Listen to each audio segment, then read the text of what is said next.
Good evening, Fernwood. It is your multitasking mutant, Neil, and it's time for us to get Midwestern with another episode of Mary Hartman, Mary Hartman. We're watching episode 311 from June 13th, 1977. That is T-minus 3 weeks to the end of Mary Hartman, Mary Hartman. We've got 15 episodes to go.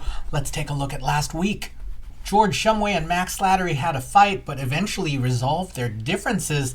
Now George is managing Max's career as a professional wrestler. Meanwhile, Martha Shumway is still having premonitions of doom, and Kathy Shumway is looking for a new direction in her life, but in the meantime, she is living in Howie's apartment.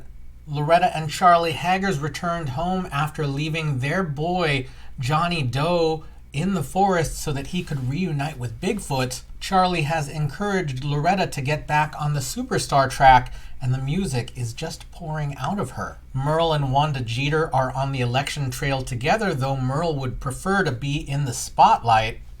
That's hard because Merle's mother Adeline and Merle's hated brother Mickey Moe are being roped into the campaign with them. Mary and Tom Hartman's marriage has been really strained. Mary herself has spent the week anticipating a date with her former lover Dennis Foley, and Tom has been trying to guess what Mary is up to. At the Capri Lounge, Tom challenged Dennis to a wrestling match, which Dennis put no effort into winning. When Tom asked Dennis why, Dennis told him that Tom needed the win more. Later that night, Mary kept her rendezvous with Dennis, and Tom sank into a deep emotional abyss.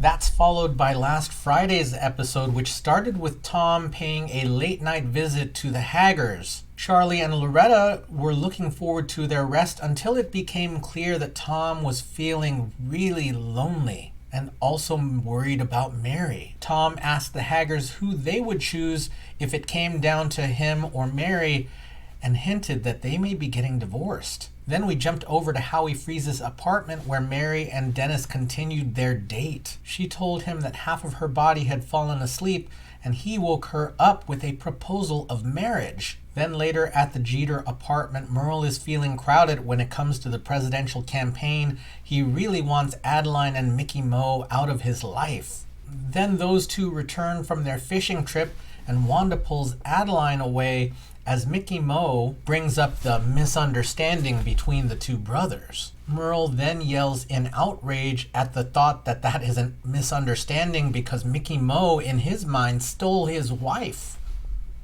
He kicks Mickey Moe out, then he tells Wanda that if Mickey Moe is attached to the election, then he will not be. And then it's morning in the Hartman kitchen, and Mary tells Tom exactly what happened last night, that she was out with Dennis and that he proposed marriage. Tom gets up incredulous and tells Mary to stop imagining things and leaves for work. Almost instantly, Dennis arrives with flowers and a suitcase, and Mary realizes that he is leaving town, and Dennis says that Mary has to make the decision to meet him in Niagara Falls at the Maid of the Mist, and she's got exactly 1 week to do that.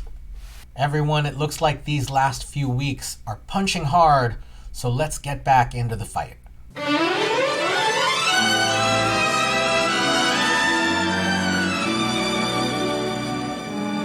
Mary Hartman! Mary Hartman! Come in.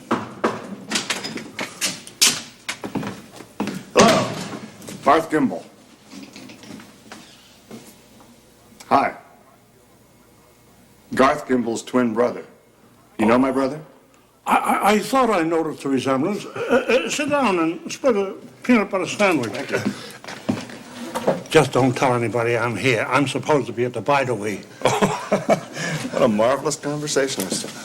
I can only stay a minute, though. Oh, you're reading Desi. He is a great writer. What a command of the English language, huh? I particularly like this part where little Ricky gets his new drum set. It's great. Thinking of writing my own autobiography, actually. About my ups and downs in showbiz. You're in show business? Oh, you can tell, huh? I guess I can't hide it. Yeah, it's sort of like, I guess, an aura around me. A smell, too. Maybe.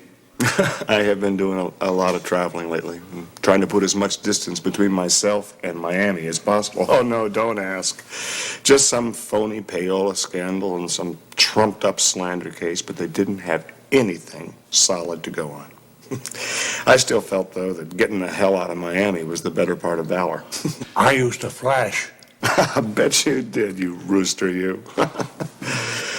Now, I wonder if you could tell me where I could find my brother. Damned if I know. Damned if I don't know, too, probably. Great. Well, thanks anyway. You know, the last time I saw your brother, it was around Christmas. I remember he was planting a Christmas tree. Well, that's no help. I think Garth is dead. It's a great line. That is great. Keep it in your script. You know, Desi should have used it. To quote Desi, adios. Where in the world is that sister-in-law of yours? I tell you, Tom, I don't think it's worth it. If Kathy doesn't show up, we starve to death. If she does show up, we die of heartburn. You know what I got the other day? I got Spam and peanut butter. Now, I mean, I'm all in favor of helping out a poor girl whose family is on the verge of destitution, but there's only so much a man's stomach can take, you know? Tom? What?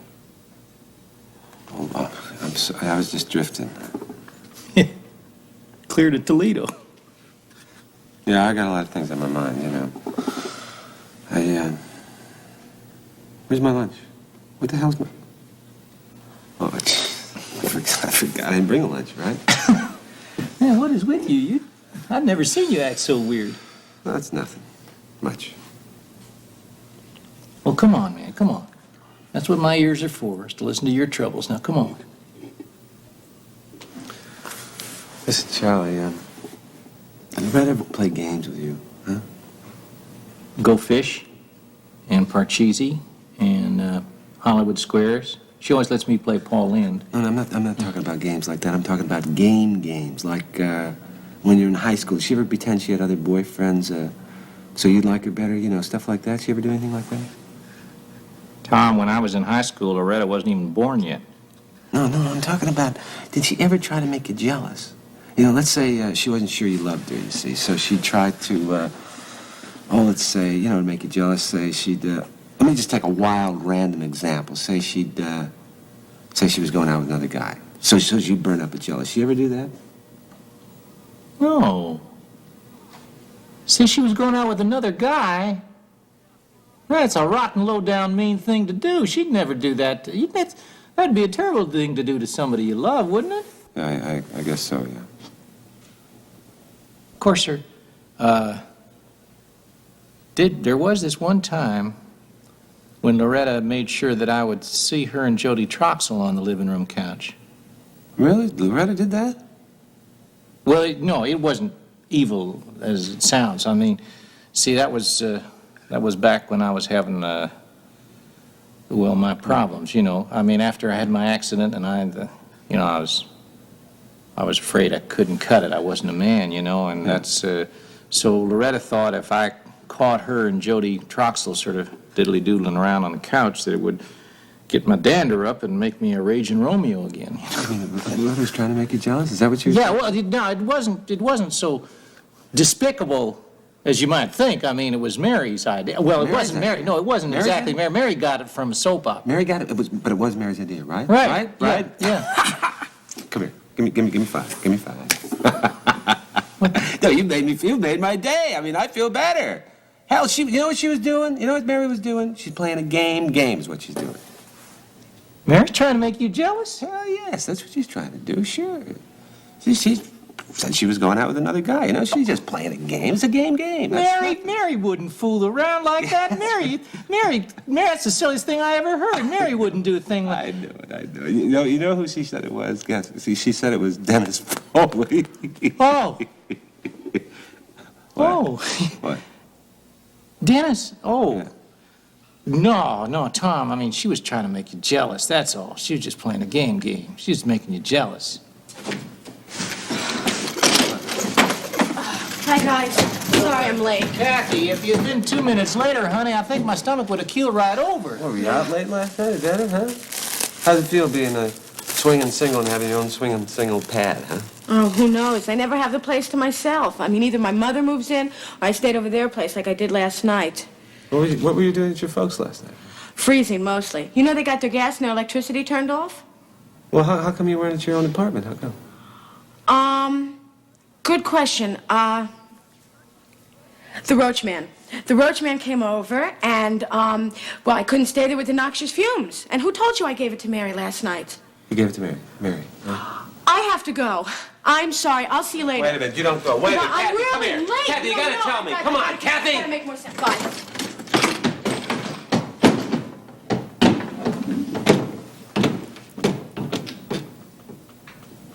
She spent the night with Foley, you know that. My wife spent the night with Foley. I don't get it. I really don't get it, Charlie. Why? Games?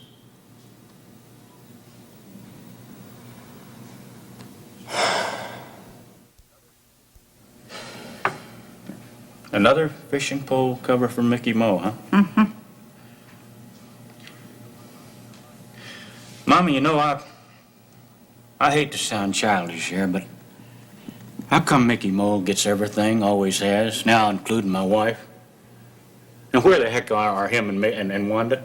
They're over giving a talk to the future farmers all about the puzzles of a corn borer. No, there's no way. I mean, nobody can give a talk for 7 hours on the subject as boring as a corn borer, not even Wanda. Besides, it only took you and me 2 hours to finish up our stuff at that there Elks Hall. Because you forgot half your speech. I could have died. I didn't forget any of it, Mommy. For God's sake, I just didn't want to seem like over-prepared. Sometimes I really think I ought to keep my promise of last night and just forget the whole daggone campaign here. If it wasn't for the American people and the mess they'd be in, I'd do it. Where the heck is Wanda? Oh, stop fretting, Merle. That blonde hussy of a wife of yourn has probably dragged Mickey Mo off to some cheap gin mill for a nightcap. No, Mommy, you don't understand. Wanda's the essence of responsibility and dignity. Besides, Mickey Mo was hardly her type. The corn is as high as a corn bird. No, I can't accept this. Hold it, no, Mickey Mo, knock it off. Knock it off there, brother. Now, wait, where in the hell have you been, Wanda? I've been worried sick about you here, darling. Oh, Merle, just relax a minute. Listen, there's nothing to get excited about. We just stopped off for some coffee. If I was you, I'd check her breath for cheap hooch. Mother, will you please? We don't have to worry about Wanda and cheap booze, for God's sake, right, darling? Right. Now, how was it? How was it with them little future farm makers? Did you manage to uphold my dignity there? Oh, you bet. Merle, the meeting was quite simply a triumph. Great. Oh, except for one teensy little bad moment when Mickey Mo fell off the stage. What? I guess I had one beer too many at supper. Oh, honey, it was the hit of the evening. Merle, you gotta understand, see, these people don't think of your brother as a pathetic, illiterate, quasi-drunkard, but rather as a folksy, unpretentious, sort of hick next door, you know. Well, thank you, Wanda. I always think of him as a Blato Lardo on the make for my wife. You watch your mouth, Merle. Anybody's on the make around here is this peroxide blonde trollop you got now, here. just Trollop! a minute. Mommy, Mother trollop! Adeline. That is not fair. What is this trollop? And don't think you want to put that mess on top of her head either. I have no intentions on your wife whatsoever and have nothing toward taking her off to a motel room and finding every square inch of her little body What right is this? now. Wait, this is my wife you're defiling here, Mickey Mo. won't you shut and your what do you mean bitch's you mouth? wouldn't take her off You're to a yelling motel? again, just What the heck is the like when we matter was with my kids. wife? What are you telling me anyway, you little I have had as much as I care to handle of this wrangling over Wandy. Thank you, Mother Adeline. Blood brothers fighting over a piece of trash like this. A mess, pure and simple. Come on, it's past your bedtime, Mickey Mo. It's getting late and Merle's getting crabby. I'm not crabby. Oh, yes, you are too. Why don't you just face it? Come here, you little squat low and say that. Come here, let me get my hands on you, Merle, look, I know that you Jeters have an Close that door in there. You have an unflagging faith in the American family as a unit, and true, one does owe a certain allegiance to one's mother and one's brother, but honestly, Merle, can't we just throw those two bozos right out in the street? throw those two am I hearing right now, Wanda? Yes, you're hearing right. Now you want to dump them now that it's getting tough, right? That's it. Do you happen to recall that Buzz McGregor and that little doll, Angela Atwater, and the whole party there insist that Merle Jeter... This is nothing to smile about. What the heck is the matter with you? They insist that Merle Jeter have a mommy in this here campaign? Yeah. I was the one that wanted to throw her out the moment I laid eyes on her. And you say, no, come on, we must have her involved in the campaign here. Well, she's involved in the campaign, all right, Wanda. Now, dumping her now means dumping votes. I know, I'm sorry, honey. I just lost my head. You know, it's not like me to get emotionally involved like this, but I have to admit it that just for a brief moment there, she did get my goat. Hey, Wanda. It's okay.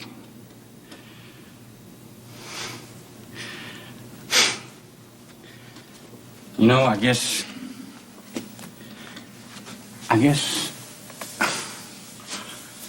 it just boils down to you and me have to stick together on something like that. They had us both going there pretty good there for a while, but yeah, you bet. I think the key is for you and me to just trust each other. And I mean, right down the line, no matter what happens. Absolutely. And what the hell is going on between you and Mickey Mo? Oh, Merle, you don't actually think I'd get involved with somebody like that? No, of course not. But then, I didn't think you'd get involved with that there bulldog maid either. But look what happened. True. Hey, Merle, you know what I love about these little setbacks we keep having in our marriage? It's the fact that we always get back together again.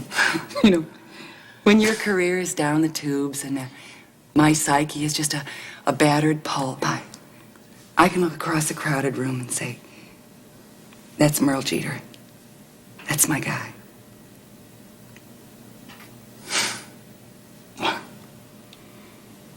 I'll tell you, Wanda, you're one in a million.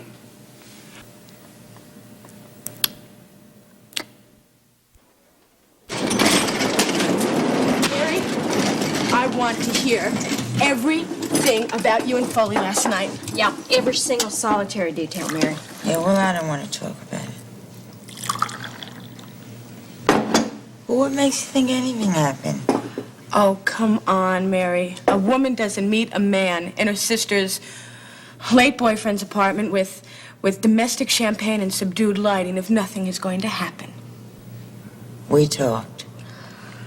Whew, doggies, I'm so glad to hear that, Mary. I mean, I just knew in my heart, that nobody as sweet and pure as you would really ever resort to anything as sneaky and low down as cheating rendezvous. Talked, huh? And I suppose these were used as conversational pieces. Yes, they were. And actually, I actually left all these as a little tip for you. Mary, is that your favorite chenille bedspread? Oh, no, Loretta, that's not chenille. That's polyester. That's 100% machine washable, needs no ironing, and has never been one of my favorites. Heather threw up on it once. Mary, you can tell us. Did you or didn't you? If you did, how was it? If you didn't, when will you? And if you won't, why not? Kathy, I assure you that the last thing on Sergeant Foley's mind last night was to, all he really wanted to do was just to ask me a question, that was all. A question? Well, in the technical sense, it wasn't exactly a question. It was more of a suggestion, I guess. What kind of suggestion? Well, as in love, honor, and, As in marriage? He asked you to marry him? Oh, Lord, how does Tom know about this, Mary? He really ought to know about this. Well, I did try to tell him this morning at breakfast, but he wouldn't believe me. I have a sneaking suspicion that he'll believe you now. Why? What do you mean by that? Oh, well, you see, I delivered his lunch today, and, it sort of by accident slipped out that you were at the apartment last night. Oh, Kathy, how could you? Oh, God. Well, you wanted to tell him anyway. Oh, Kathy, that is so different. Can't you see the difference in a man? It's bad enough that he has to find out that his wife has spent the night with another man, but to find it out from a sandwich vendor. Yeah, but Mary, you weren't going to say yes to Foley, was you? Oh, Loretta. I didn't think so, huh? Not my little Mary. I knew you wouldn't really wander astray. Sweet thing, not for long anyways, right? Mary, you mean to tell me that when Dennis looked at you with that sparkle in his eye, the twinkle in his teeth, and that curl in his hair... Oh, yeah, he's got darling hair, curly but not kinky. When he looked at you with that come-hither look and asked you to marry him, you weren't the least bit tempted? Tempted. See, none of this matters anyway. You know, Dennis Foley has left town, and it's for good. That guy has such a knack for cutting down on his women. And anyway, I mean, the vast majority of my emotional makeup is completely devoted to my wonderful husband, Dennis. Tom? Only thing is that, he wants me to follow him. Huh? What? All right, Mary. You've done some pretty sneaky things in our marriage, but this morning takes the cake. Tom, look, we have some company, you know. Yeah, Mary. Oh, hi, Loretta. Hi, Kathy. Listen, do you deny the fact that you spent the night with Dennis Foley, huh? Tom, this is really a very intrafamilial topic that I really think should be discussed in private. The whole damn town knows. Bless my stars, I think it's, gosh, dog, it's probably time for me to be getting home. I gotta put a Hungry Man turkey dinner in the oven. Charlie and everything. Yeah, and I think I gotta go home and make a BLT sandwich. Oh, see you guys later. Tom, cool it. Foley's left town.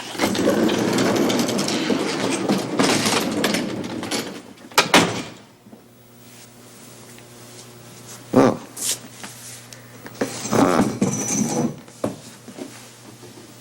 Well, is that true? Huh?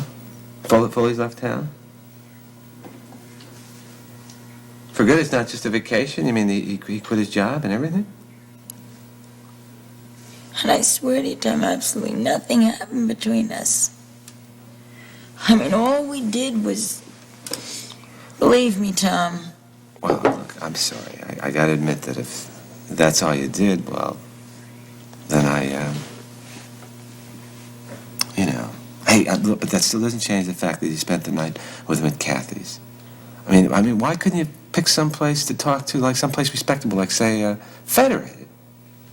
Oh, Tom, now come on. You know as well as I do that the Federated is open till 9 p.m. weekdays and 6 on Saturdays. Now, don't change the subject, Mary. Now, what the hell were you talking about with Foley? It was nothing. It was hardly worth even mentioning. Well, mention it. Let me be the judge of that. He asked me to marry him. What? What was your answer? How can you even ask that? How can I ask it? How the hell can Foley ask it?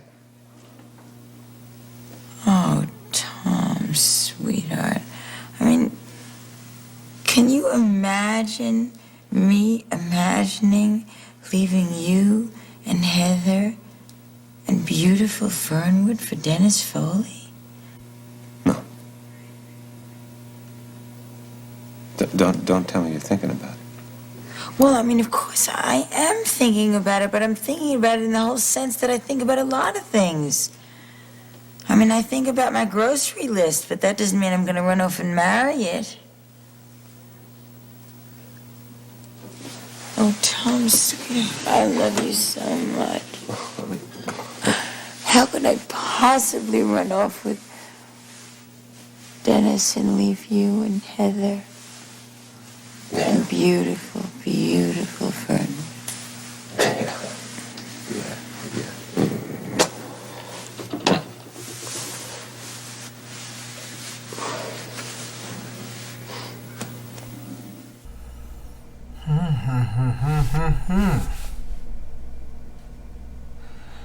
Well, mostly we seem to be just reestablishing things that we visited last week, but there was a big surprise right at the top, and that is Barth Gimble, who I only knew named because he shows up on the back of the DVD box set, and I understand that he is part of the follow-up series to this, which is Fernwood Tonight.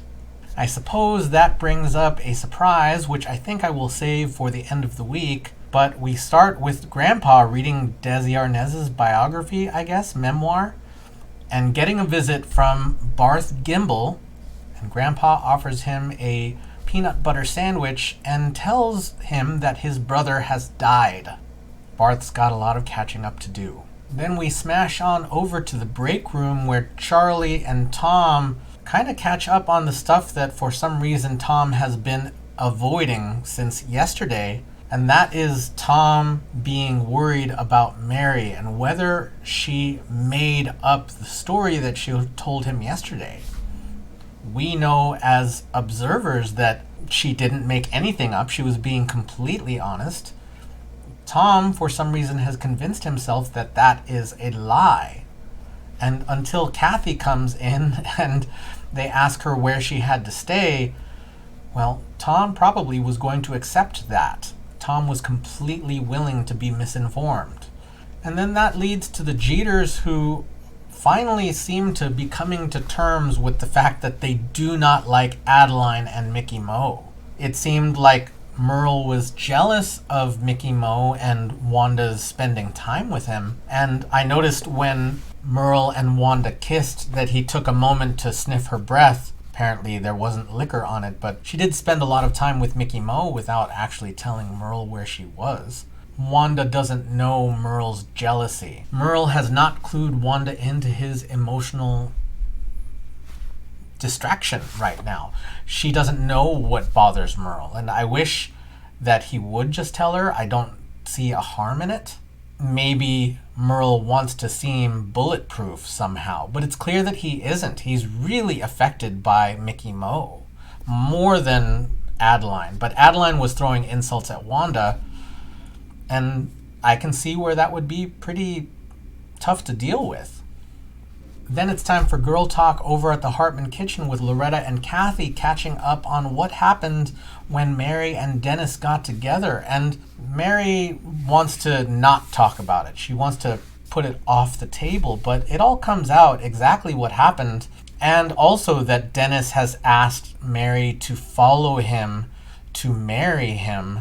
Maybe not the specific that it was Niagara Falls this Friday.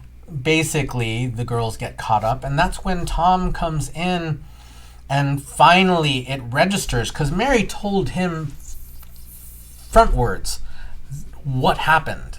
She didn't try to hide anything, but he turned that, his denial turned it into some kind of crazy lie, but Mary needed to talk about it. Kathy clues Tom into the fact that Dennis Foley has moved out of Fernwood. And then Mary confirms the thing that she said last Friday. Only now Tom is ready to listen.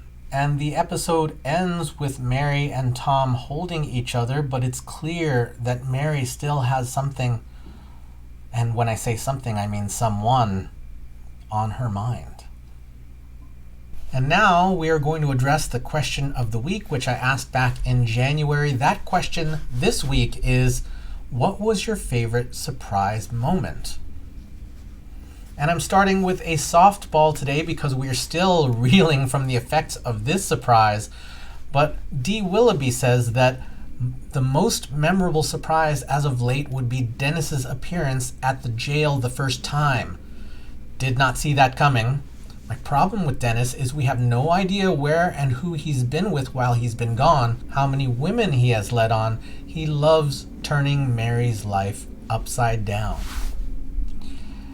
And I feel like most of us are on that page. There are some folks who appreciate the energy that Dennis brings to Mary, that sort of loving and devoted, soft side that Dennis has. It seems like early on, because Dennis appeared in the first episode, so it was clear that he was being set up as this character, right? They intended for this triangle to be the one that we were looking at through the series. Even if he wasn't with us for more than half of the series, he was there at the beginning, and he's here just about at the end, though he's left town. But that's the triangle, right? Mary has to choose between this very broken husband that she has and this obsessive devotee, someone that appeals to her on an animalistic level, I guess. I don't know if it's animalistic, but that sort of stupid true love that Romeo and Juliet had, that's what Dennis brings to this equation.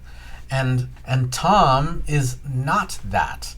I always think of Tom and Dennis in terms of their reality versus fantasy, the lived-in world versus the romantic story. That's what we're being presented with, and it makes sense. Mary feels love for both men.